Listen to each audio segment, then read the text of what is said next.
momento por Radio TGAC, La Voz de Colomba, 99.1 FM. Escucharás Diálogos Ciudadanos, entrevistas con invitados importantes para conocer sobre temas sociales y de cultura política que formarán e informarán a los ciudadanos guatemaltecos, gracias a su presentador, Edgar Estrada, y gracias al Centro de Investigación para la Prevención de la Violencia en Centroamérica, CIPREVICA. También puedes escucharlo por radio en línea a través del link www.fejer.org/Colomba. Somos viento, somos sol y sueños multicolor. Somos este norte, sur y oeste. Somos historia, lienzo y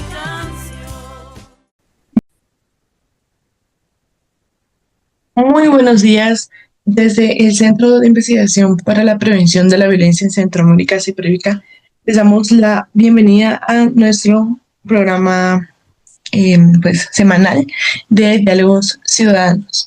En esta ocasión vamos a estar hablando un poquito acerca del panorama referente a las elecciones tanto que se están realizando este año, 2026, sobre las elecciones de segundo nivel, como el año 2027, que serán las próximas elecciones generales.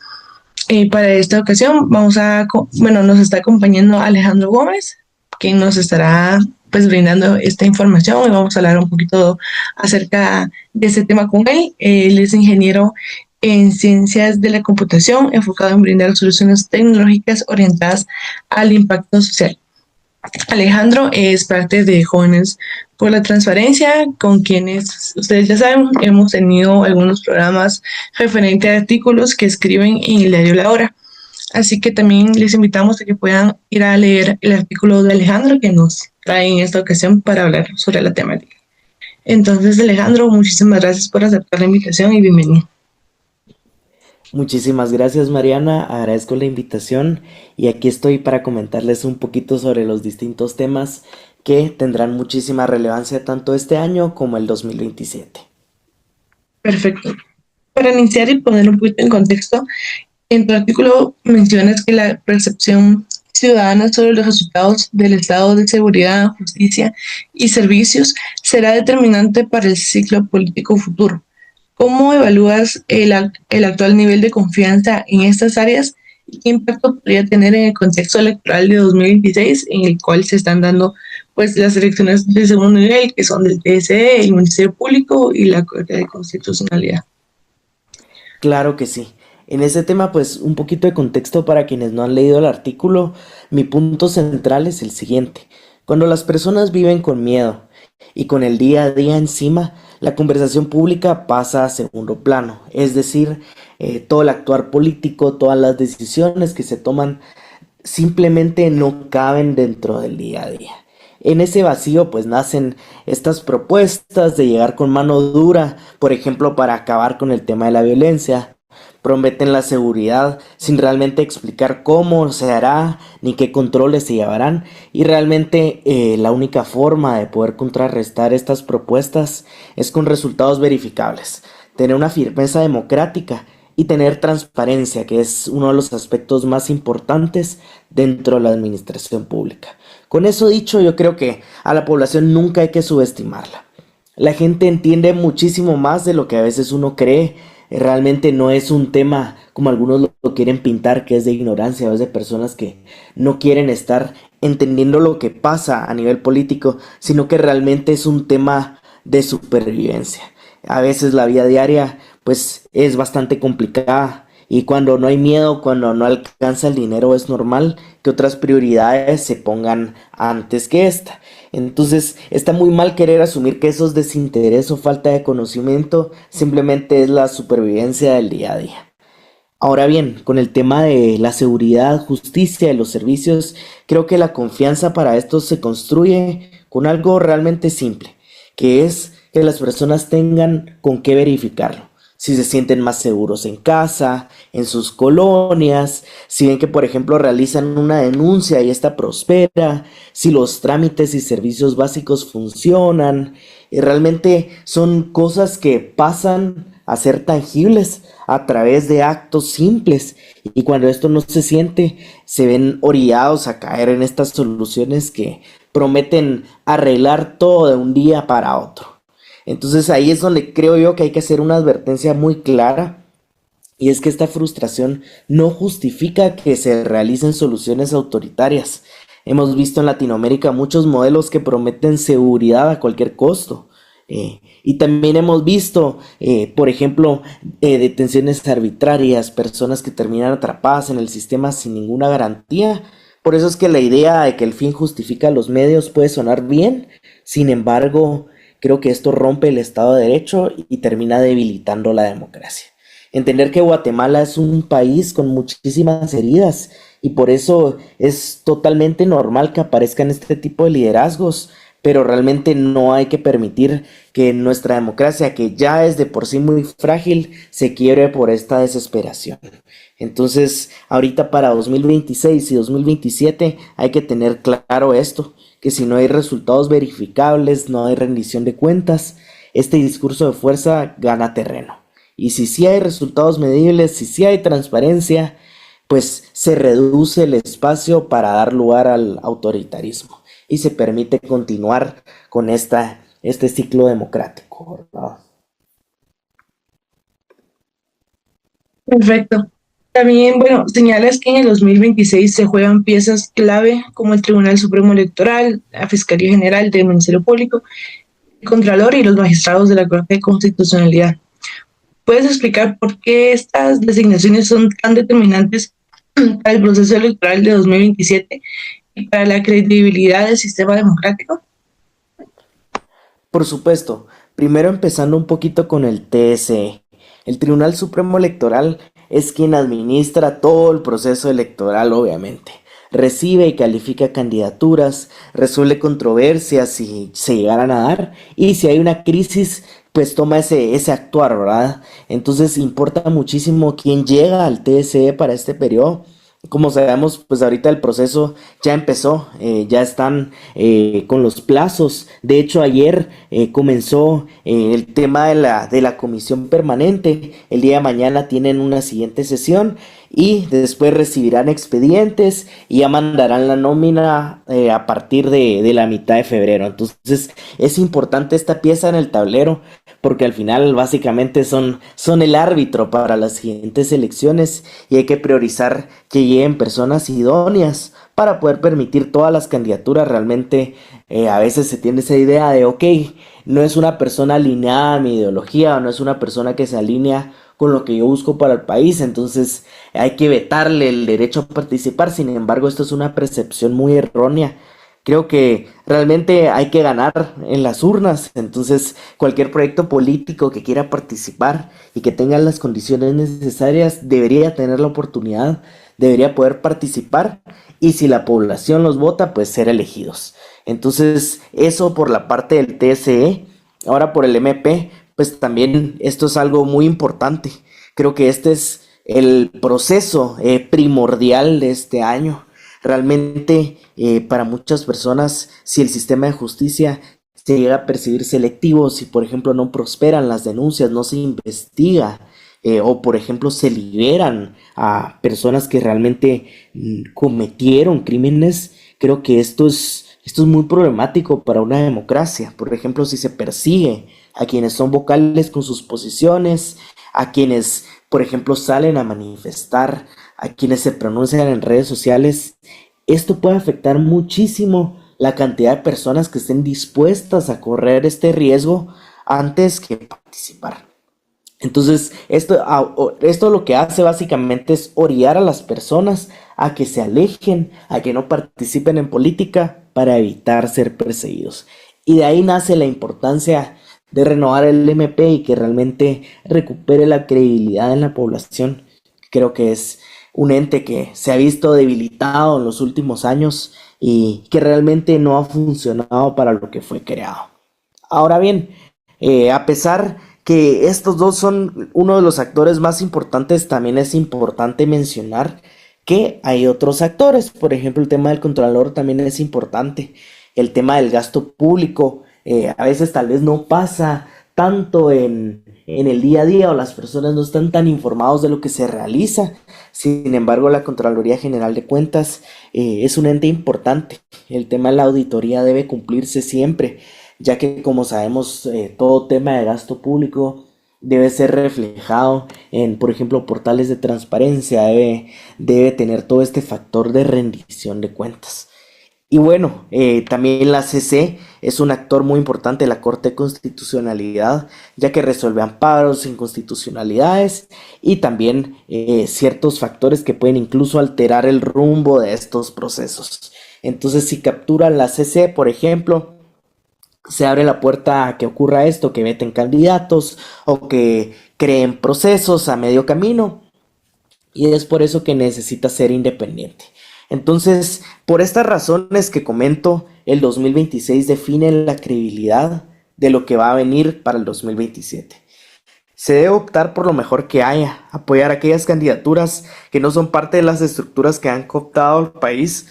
Un claro ejemplo pues es lo que pasó hace poco con la planilla 4, con Gregorio Saavedra y este abogado Edgar Ortiz, que representaron que, aunque son una minoría, ganaron esos espacios, y tanto los abogados como carreras afines se hicieron presentes y lograron llegar a esa victoria. Creo que es importante buscar ese tipo de candidaturas, buscar aquellos perfiles que no están ligados a estructuras de poder, que no están ligados a padrinos políticos, y así poder asegurar que los procesos ocurran tal cual deben estar planificados, tal cual deben ocurrir, y sobre todo priorizar tener siempre pues un proceso democrático, un proceso en el que se les deje participar a todos y todas y que realmente vele por las necesidades de este país. Excelente. Bueno, también como hemos visto, varios analistas han destacado que temas como seguridad y miedo ciudadano afectan la conversación política y la priorización de debates democráticos. ¿Hasta qué punto crees que estos temas moldearán la agenda de las elecciones internas este año? Claro que sí, en ese tema yo creo que para el 2026, a pesar de que estos temas no definen por completo la agenda, sí van a mantener el tono y el tipo de liderazgo que se legitima. Y entonces, por este motivo hay que ponerle un ojo desde este momento. Tal vez muchas veces este tipo de elecciones pasan a segundo plano, o las personas realmente solo se ponen a ver lo que pasa ya en elecciones presidenciales, de diputados, de alcaldías y todo. Sin embargo, estas elecciones son igual de importantes, y pues justo digo que este año coincidieron varios de estos procesos, lo cual pues también es un momento para ponerle atención, para poner sobre la mesa los temas que son importantes, y sobre todo para como población exigir. Ya hemos visto que, por ejemplo, en redes sociales, al momento de publicar algo, al momento de expresar este enojo o este tipo de preocupaciones ante lo que puede llegar a pasar, surge en efecto un tema, por ejemplo, que se me viene a la cabeza, es el tema de los rectores del país, que después de que muchas personas se manifestaron en contra a través de redes sociales, que muchas personas dieron a conocer cierta información que podía representar un conflicto en cuanto a la elección de este representante de universidades, pues ya convocaron ahí a otra sesión. Entonces es importante todo este tema de la denuncia ciudadana, el actuar de las personas realmente ayuda un montón a que se puedan llevar correctamente los procesos. Y yo sé que los temas de seguridad son muchísimo el factor que hace que las personas se decidan por un candidato a otro. Entonces es importante mencionar que, aunque esto va a afectar sobre todo a 2027, en 2026 lo que veo es que se empieza a preparar el terreno. Se van a armar alianzas. Podemos ver en redes sociales, por ejemplo, que nacen posibles futuros candidatos, que se empieza a filtrar información, y esto también nos da un poquito la idea de cómo será el tono de las elecciones del siguiente año, de cómo serán el tipo de candidatos que se presenten, que obviamente tomarán estos temas para poderlos mediatizar, y creo que eso es algo importante. Entonces no hay que subestimar el 2026, aunque sean elecciones internas, aunque sean elecciones de segundo grado, si el miedo logra permear desde temprano, realmente este tema de las elecciones se simplifica bastante. Se ve una decisión entre, ok, entre una mano dura o mantener el caos, entonces se vuelve mucho más difícil sostener debates democráticos. Sin embargo, creo que es un buen momento y creo que la población está respondiendo bien ante la importancia de estas elecciones, ante la necesidad de estar pendientes ante lo que está ocurriendo, seguir los procesos. Por ejemplo, yo he visto en redes sociales está este proyecto de Guatemala Visible, que justamente se encarga de mantener este seguimiento constante, este seguimiento permanente ante estos procesos. Entonces creo que este tipo de iniciativas también ayudan a que la población no se deje engañar tan fácilmente y que realmente todo lo que tiene que ver con las elecciones de 2026 y los efectos que vayan a tener en 2027 logren estar al alcance de la población, logren realmente llegar a un número considerable de personas. Sin embargo, hago aquí una pequeña acotación. A pesar que las redes sociales son importantes, no son el único medio para enterarse por parte de las personas. Por ejemplo, la radio sigue teniendo muchísima influencia y sigue teniendo muchísimo público, y creo que también es importante recalcar que no únicamente hay que irse, por ejemplo, para este tema, ¿verdad? Para las elecciones de 2026, todo lo que es de segundo grado, no únicamente tiene que quedar en redes sociales, también todos los actores involucrados deben llegar a la población a través de periódicos, a través de medios locales, a través de la radio, que son muy importantes, ¿verdad? Entonces, creo que por estos motivos es que los temas de seguridad, el tema del miedo ciudadano y también todo lo que ha estado ocurriendo en el país, a pesar que van a influir muchísimo más en 2027, en este año son igual de importantes porque, como comento, van a preparar el terreno. Entonces, la seguridad sí es una prioridad totalmente, pero la seguridad efectiva no es lo mismo que autoritarismo. Perfecto. Ahora, bueno, considerando la crisis de seguridad que, pues, si bien ha estado presente en el país, ahora hemos visto derivado a los motines que han habido en los centros penitenciarios, pues que se ha agravado un poco también igual desde la opinión pública, pues se está hablando más acerca del sistema penitenciario del país, de la seguridad o la falta de seguridad en el país, ¿verdad? Desde tu perspectiva, ¿cómo podría esa crisis de seguridad, como esos recientes olas de violencia y estados de excepción que pues se han pues impuesto para poder hacer frente a esta crisis, cómo podría influir en la dinámica política electoral de 2026? Claro que sí. En este tema yo creo que va a influir muchísimo más en el clima político, en cómo la gente percibe a los actores democráticos, en cuanto a cómo esto puede afectar. Pues yo te diría que cuando hay crisis, cuando se toman medidas así, pueden influir en el hecho que, por ejemplo, no sé, surjan amenazas cerca de ciertas votaciones y que las personas prefieran no asistir. Eso es totalmente posible, ¿verdad? Y hay que tener muchísimo cuidado con eso. O por ejemplo, que por ejemplo cuando se recetan medidas así como el estado de excepción, que se limite justamente el tema de las reuniones, que afortunadamente ahorita no se dio ese caso. Sin embargo, sí es posible que ocurra, ¿verdad? Entonces en esos temas también hay que tomar en cuenta que a veces pueden atrasar los plazos. Sin embargo, es importante que como población estemos pendientes para que los plazos se cumplan en los tiempos correspondientes y no se atrasen y esto no lleve a otro tipo de temas, ¿verdad? Que por ejemplo ciertas autoridades se queden en el poder, o por ejemplo que el proceso tome un poco más de tiempo y todo se atrase, es decir, no solamente un proceso, sino el siguiente y así. Entonces creo que también es importante ponerle atención a cómo va a influir en la dinámica política y electoral, ¿verdad? Entonces, realmente la renovación de estas entidades y el hecho que estemos en año preelectoral dará pie a que, por ejemplo, mucha propaganda empiece a calar en la población, a que, por ejemplo, utilicen redes sociales para intentar deslegitimizar lo que se está realizando, intentar que el poder se mantenga en las estructuras tradicionales.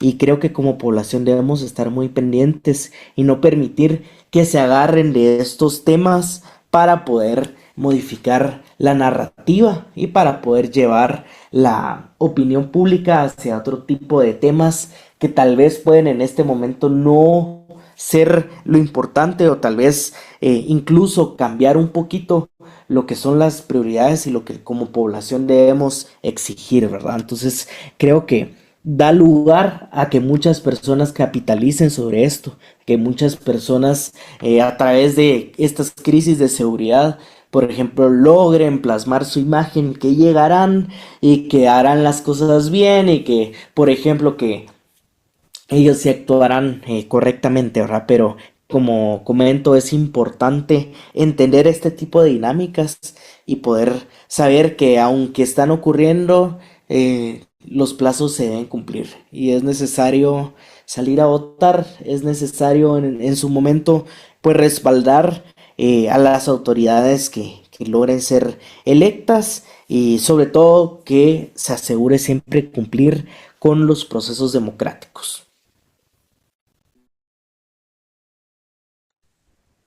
En tu artículo afirmas que discursos autoritarios o de mano dura, como pues también se les conoce, crecen cuando la población percibe desesperanza en la política tradicional. ¿Crees que existe un riesgo real de que tales discursos ganen fuerza en las elecciones de segundo nivel de 2026 y en la campaña de 2027? Sí, claro que sí. En ese tema es entender un poquito que como todo es cíclico, como todo el péndulo siempre se va a mover, y es entender que cuando se percibe esa esperanza, por ejemplo, en todo este tema, creo que es algo muy gradual. Creo que sí es un riesgo real, pero es gradual. Por ejemplo, ahorita puede influir en la percepción de posibles votantes, puede influir en el tema que muchas personas, como te comentaba, decían pues ya no salir a votar. Sin embargo, creo que con toda esta pérdida de la credibilidad, con todo este tema de tal vez que crezcan discursos autoritarios y todo, lo más seguro es que para 2027 empiecen a nacer este tipo de perfiles que prometan replicar lo que se está haciendo en otros países, a veces desde el desconocimiento y muchas veces pues de una forma realmente para engañar a la población al final de cuentas. Muchas veces no se tiene en cuenta las dinámicas que como país tenemos, entonces esto puede llevar a que nazcan estos liderazgos que ofrezcan soluciones fáciles sin importar cómo se realicen y que realmente no estén adecuadas para Guatemala. Realmente las complejidades del país creo que hay que entenderlas antes de participar, y también creo que no podemos únicamente hacer un copy-paste de lo que hicieron en otro país y esperar a que funcione. No podemos declarar un estado de sitio o algo, algún tipo de medida restrictiva y empezar pues únicamente a capturar a las personas y darles, por ejemplo, una fecha para ser juzgados mucho más adelante y que en todo ese tiempo se mantengan en la cárcel. Creo que esa no es la solución. Pero sí es importante mencionar que a pesar de todo esto, la seguridad es muy importante. Creo que es un resultado que las personas pueden identificar en su día a día, en lo cotidiano. Y, por ejemplo, las personas que tienen locales que no reciban extorsión. Creo que eso es algo tangible, eso es algo que pueden sentir en su día a día.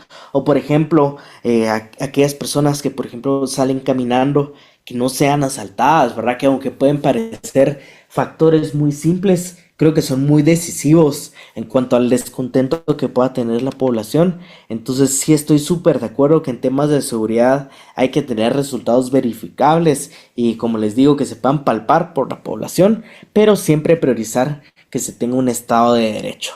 porque el autoritarismo al final no arregla, sino únicamente se lleva a la democracia como precio y empieza a actuar de forma desmedida y llega a permear en la población. Entonces, como comento, al final son temas que sí son urgentes, la seguridad y todo lo que ocurre y todo lo que lleva a este clima político es importante, pero los discursos autoritarios no van a ser la solución, aunque se presenten como la panacea, aunque se presenten como lo que arregla todo. Realmente el riesgo está en que después que la población pues tenga este descontento, que lleguen a estos discursos que les parezcan correctos y que por ejemplo lleve a actores que tengan pues un entorno y un pasado cuestionable al poder, ¿verdad? Entonces creo que hay que ponerle muchísima atención, no solamente a lo que proponen, sino también de dónde vienen, quiénes los rodean, que eso también es un factor importante.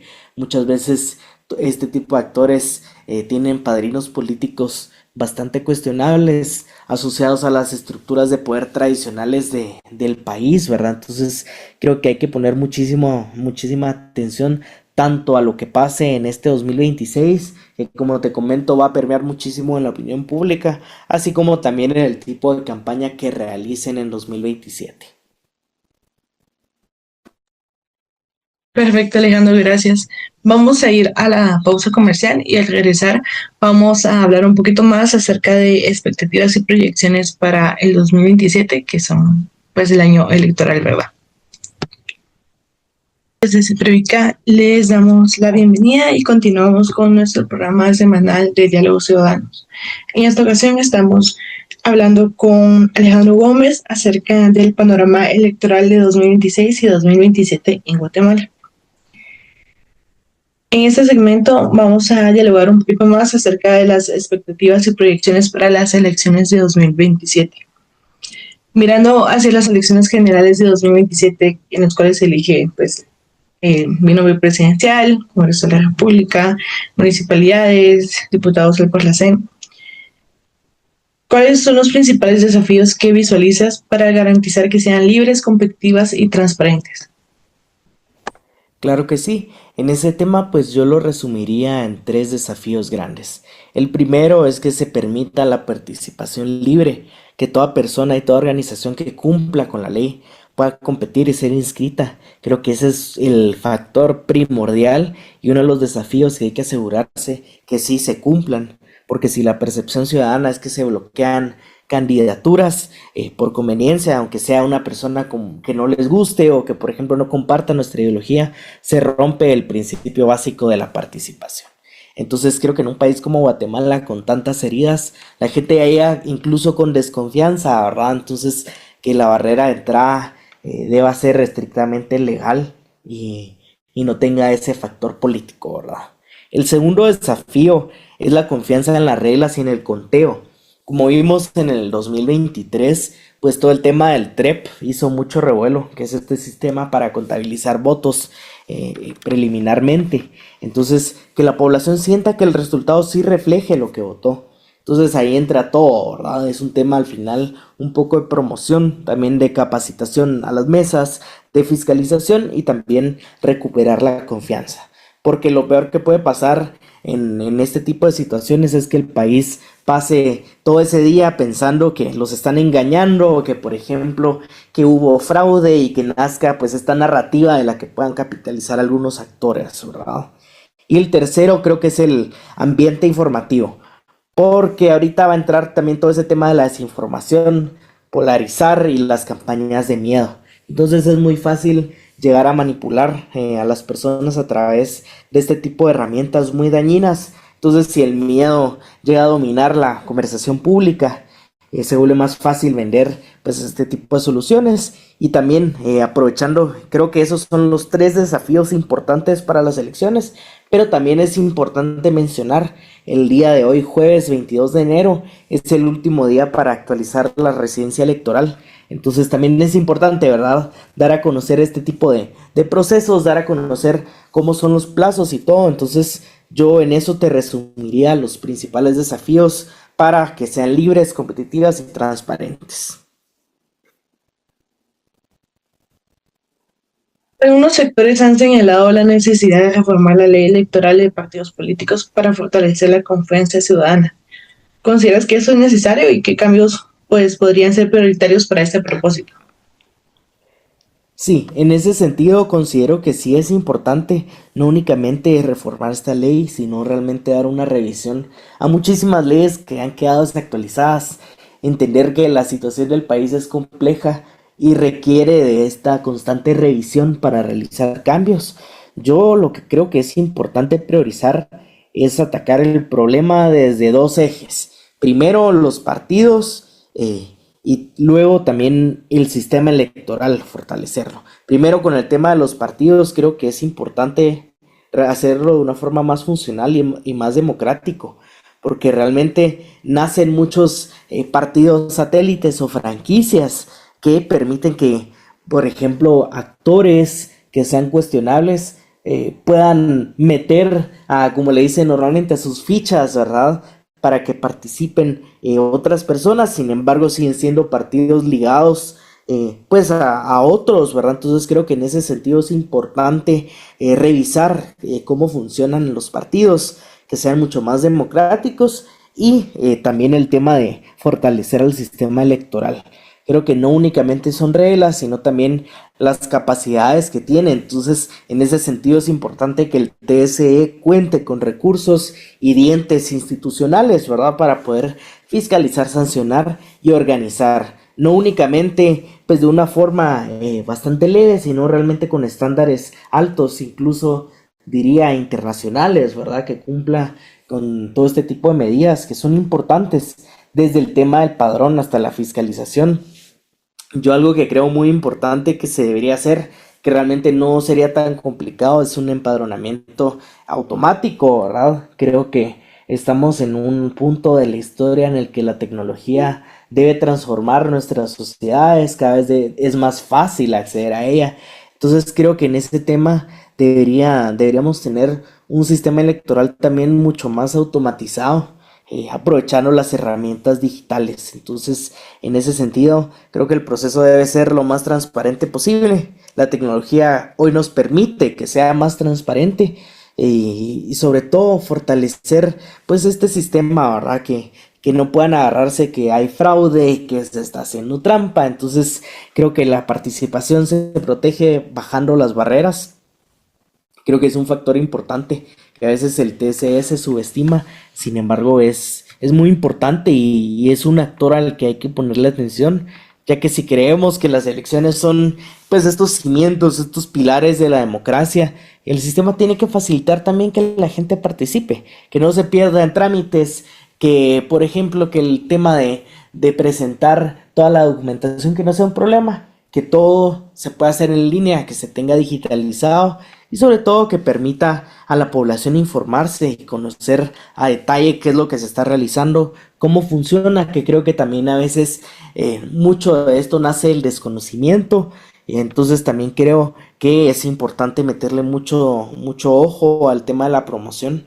Entonces creo que esos son los cambios prioritarios, aunque hay muchísimos, ¿verdad? Como digo, hay que hacer una revisión completa de la ley y sobre eso poder trabajar en reformas que sean en pro de la población, en pro de la transparencia y de la transformación digital de lo que es el tema electoral y de partidos políticos. Perfecto.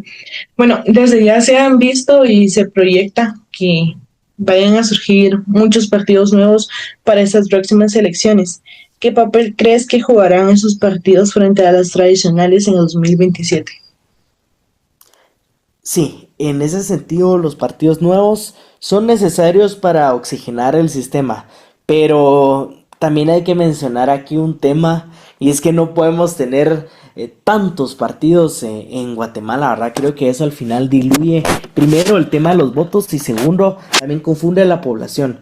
Entonces sí creo que es importante crear nuevos partidos y que nuevas personas participen en lo político, pero también dejar aquellos partidos que realmente ya no aportan nada al país y que son personas que están ahí para poderse enriquecer. Creo que todo este tema de la participación ciudadana es importante ponerle un ojo y también es necesario entender que construir un partido en Guatemala no es nada fácil. Requiere primero de muchísimo tiempo, muchísimo dinero y muchísimos requisitos que son complicados de lograr, pero también es entender que el sistema está hecho para eso, ¿verdad? Para que no nos acerquemos, para que no participemos.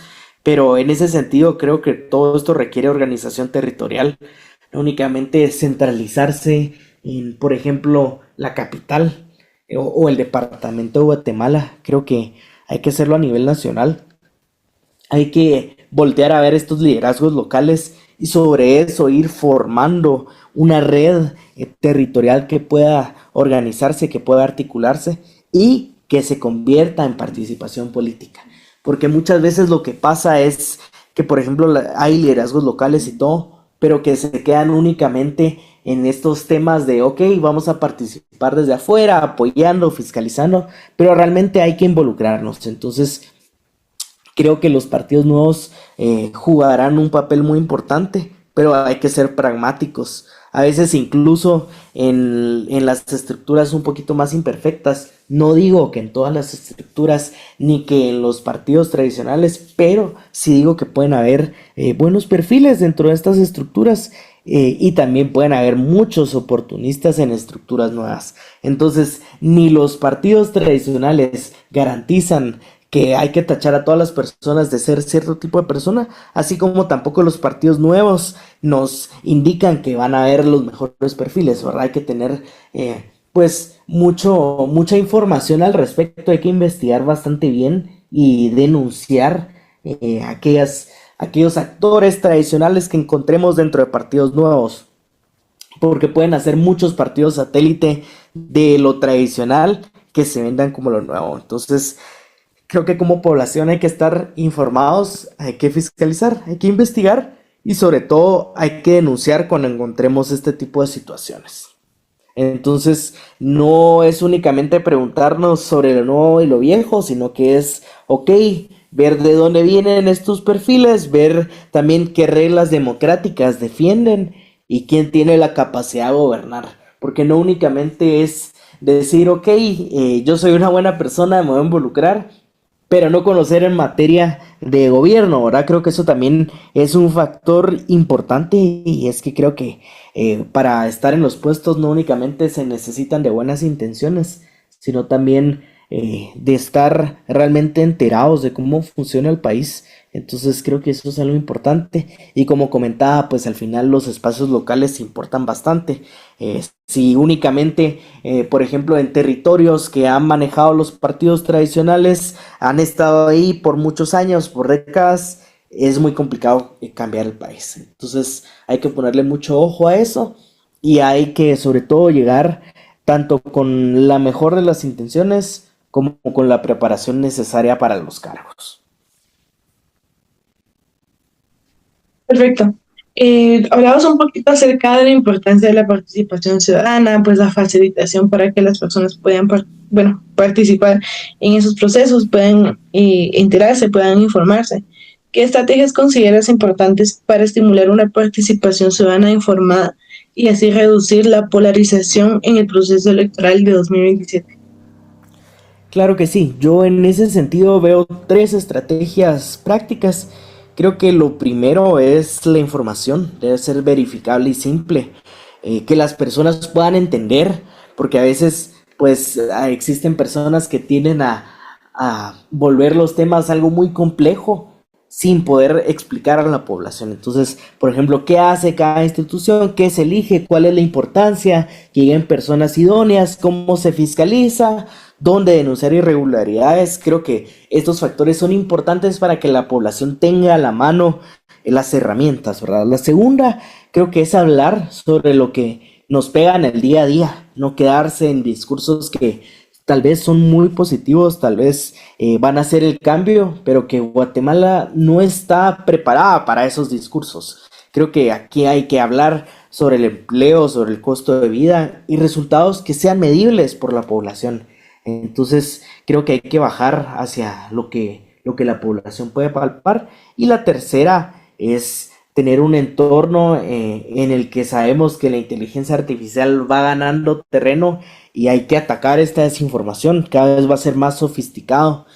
cada vez es más fácil fabricar audios y videos que las personas se puedan crear, se pueden creer. Es importante mencionar que aunque la inteligencia artificial pues ahorita está muy en tendencia, pues lo vimos en 2023, vimos que se filtraban supuestos audios, entonces es entender también que hay que darle a la población las herramientas para que puedan combatir la desinformación, para que no se crean tan fácilmente lo que digan ciertos TikToks, ciertos tweets y todo, sino que puedan llegar a investigar lo que está pasando y puedan desmentir si hay deepfakes o hay información impulsada por inteligencia artificial o por ejemplo el tema de los net centers. Entonces sí son un riesgo importante para la integridad informativa y para continuar con los procesos democráticos. Entonces, en ese sentido, creo que necesitamos verificación, necesitamos alfabetizar mediáticamente a la población y también poder potenciar herramientas que verifiquen la información antes de compartirla,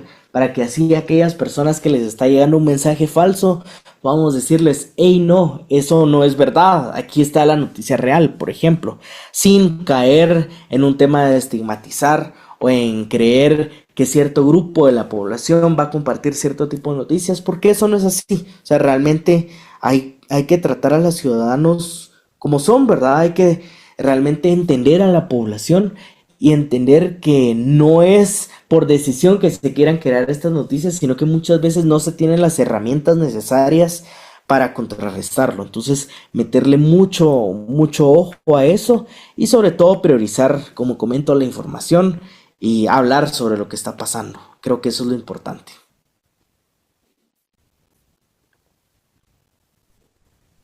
Muy bien. Bueno, si los nombramientos institucionales que se están jugando en este 2026, que ya hablamos del TSE, la Corte de Constitucionalidad, el fiscal general, entre otros, no cumplen con estándares de independencia, ¿cuáles serían las consecuencias para la credibilidad del proceso electoral de 2027? Claro, en ese sentido creo que las consecuencias serían muy graves, porque en este año definimos cómo se controla todo, cómo se maneja. Entonces, si las piezas que lleguen ahí, pues llegan condicionadas, llegan con otros intereses, el 2027 va a arrancar de una forma bastante complicada. Van a bloquear candidaturas incómodas, van a judicializar todo este tema y creo que cualquier resultado incluso se va a ser cuestionado, va a perder la credibilidad ante la población.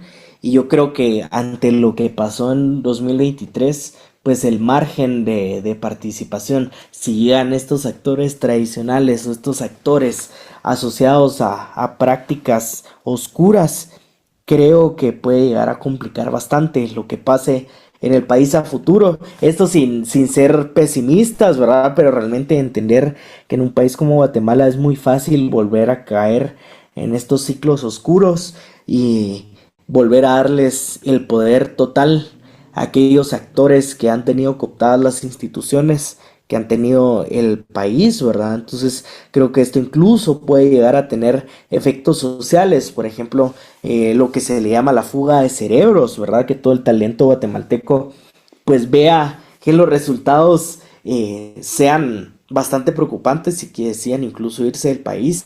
Personas que se han manifestado en contra de esos actores que sientan la preocupación real de tener que irse del país, ¿verdad? Entonces creo que todo lo que ocurra este año va a tener repercusiones muy, muy graves en caso no lleguen personas totalmente independientes, personas idóneas. Creo que va a llegar a complicar bastante el proceso electoral del 2027 y va a tener una consecuencia muy grave en cuanto a la credibilidad ante las personas sobre estos procesos. Entonces, también creo que es importante mencionar que estos ciclos hay que evitarlos, hay que evitar que se caiga en ciclos oscuros, en que personas con pasados cuestionables, con personajes oscuros, ¿verdad? Lleguen a permear, ¿verdad? Entonces creo que es importante y creo que estamos en buen momento para evitar ese ciclo, pero evitar con firmeza democrática y transparencia, ¿verdad? Entonces, sí es importante el consenso, por supuesto que sí, pero no puede ser excusa para que el país quede paralizado mientras siguen capturando las instituciones. Perfecto. Bueno, tú mencionabas acerca de que se espera que haya propuestas antisistemas, antidemocráticas o la aparición de outsiders que logren capitalizar el descontento social. ¿Qué implicaciones tendría esto en la estabilidad democrática? Claro que sí, en ese sentido creo que cuando aparezcan estos actores antisistema, outsiders, creo que lo que puede pasar son dos cosas. Primero, un outsider pues puede ser valioso si trae ideas, si respeta las reglas y todo, pero también muchas veces creen saberlo todo, ¿verdad? Por ejemplo, vemos ahorita pues este tipo de perfiles que se pintan de empresarios y todo y que demuestran que saben generar dinero y todo, pero realmente no conocen el sistema. Entonces, ¿cómo van a llegar a manejar el Estado? ¿Cómo manejarían una empresa? Creo que esa es una idea errónea y es algo que hay que mencionarlo tal cual es. Muchas personas creen que si saben cómo manejar una empresa van a saber cómo manejar el Estado, sin embargo las reglas pues son muy diferentes. Entonces creo que sí, muchos de estos candidatos que se pinten como antisistemas van a ser vistos por la población como lo que son, no como lo que representan. Creo que tenemos el ejemplo claro de lo que pasó en 2019, lo que ocurrió en 2017 ante todo este tema, pues de Jimmy Morales y todo, de cómo a veces estos actores outsiders no representan la solución, sino más bien representan lo mismo de siempre con otra cara. Entonces creo que en Guatemala ya hemos vivido con candidatos así que se pintan de outsiders, que prometen muchísimas cosas, pero que terminan dejando un costo institucional bastante grave. Entonces creo que hay que aprender la lección de no repetir esto con otra cara y el mismo guión, ¿verdad? Sino que realmente hay que poner la atención a quiénes son los actores que lleguen, a qué vínculos tienen con organizaciones, con otros partidos y todo. Entonces creo que tiene implicaciones grandes para la estabilidad democrática, darle el espacio a estos personajes. Perfecto, Alejandro. Ya para ir culminando, ¿qué mensajes le darías a la ciudadanía guatemalteca que se siente desencantada con la política, pero sabe que su participación será decisiva para 2027? O también pues a esas personas que tal vez se encuentren un poco anuentes a votar, no confían como tanto en las elecciones, se están preguntando todavía si actualizar su residencia electoral porque no tienen interés en participar. ¿Qué les dirías a todas esas personas? Pues yo le diría que todo en esta vida es algo político, desde estar 4 horas en el tráfico, desde tener que buscar, por ejemplo, cómo endeudarse para pagar deudas en temas de salud, porque la salud pública no les funciona, o ver que la canasta básica suba. Creo que todo este tipo de cuestiones son políticas y mientras antes lo entendamos es mejor entender que a pesar que a veces parezcan eventos aislados, todo lo que pasa en este país, todo lo que pasa en el mundo es algo político y hasta el hecho de posicionarse de esa forma que son apolíticos, al final es una posición política. Entonces creo que cuando entendamos eso y mientras antes lo entendamos es mejor, porque al final desde la política se decide sobre la vida de los ciudadanos. Entonces creo que la participación no es hacerle un favor al país ni nada, sino es realmente un tipo de defensa propia, si lo queremos ver. Por ejemplo, si estamos cansados que nos extorsionen, que al hacer un trámite nos pidan lo que conocemos como mordida. Al final todo eso es algo político, ¿verdad? Es un sistema fallido. Entonces creo que es importante cuidar las condiciones materiales de vida, porque si las personas buenas no se involucran, si el espacio lo ocupan quienes han estado ahí por décadas o quienes gobiernan para unos pocos, creo que es algo preocupante y es algo que va a llevar al país hacia otro rumbo del cual nos queremos alejar, obviamente. Entonces, creo que no hay que dejarnos llevar por el miedo que nos quieren infundir, sino realmente involucrarnos. No necesariamente la participación tiene que ser involucrarse y ser candidatos para algún cargo de elección popular, sino también, por ejemplo, involucrarnos con el tema de la fiscalización en las juntas receptoras de votos, estar involucrados en el proceso, compartir, por ejemplo, lo que está pasando, informar a nuestras familias. Creo que también es importante, y creo que desde eso ya es algo político.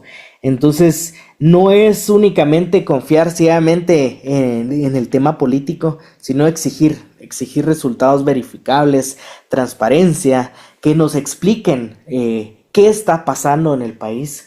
Creo que es algo importante. Entonces, como comento, participar también es informarse, preguntar y fiscalizar. Entonces, no hay que dejar que nos roben esa esperanza, que nos llenen de miedo o que actúen en mala fe, sino realmente, si algo nos ha enseñado la historia, es que la desesperanza es el mejor combustible para que nos roben los espacios y para que nos roben el país.